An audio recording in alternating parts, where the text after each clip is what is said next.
أحسن الله إليكم. سائل يقول في سؤاله: دخلت على شبكة الإنترنت ورأيت مقاطعا محرمة، ولا أدري ما الذي جعلني أفعل مثلها بعد رؤيتها، ثم والله إني ندمت على ذلك كثيرا.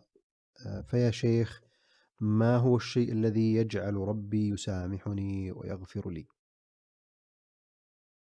هذه الآلات المحدثة من الفتن التي عمت بها البلوى واقتناها الكبير والصغير وتيسرت للجميع، وفيها نوع خير يستفاد منها، ولكن شرها أعظم، لا سيما إذا اقتناها من لا يحسن التعامل بها ومن ليس عنده من الورع والتقوى ما يردعه عن الاسترسال في استعمالها.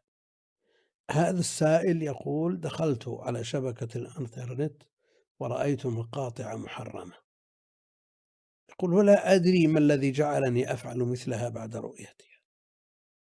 يعني ذهل، شاف أمور هالته، في أمور مهولة يتشيب لها الذوائب، لكن يقول ثم إنه ندم، والندم توبة، ندم على ذلك كثيرا. ما الذي يجعل الله جل وعلا يسامحه ويغفر له؟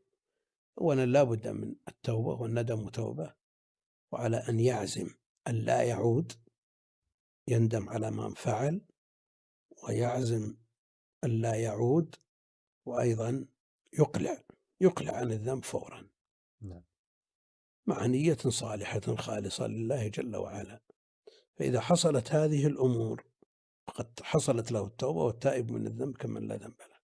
لكن إن كان أرسل هذه المقاطع إلى أحد فلا بد مع التوبة من البيان لأولئك الذين أرسل لهم هذه المقاطع، فيكون من باب إلا الذين تابوا وأصلحوا وبينوا. كيف يبين؟ ما المقصود بالبيان يا شيخ؟ يعرف الأرقام التي أرسل إليها هذه المقاطع المحرمة، فيرسل إليهم أن هذه المقاطع محرمة فاتقوا الله وأنا أبرأ إلى الله منها، وهكذا. نعم.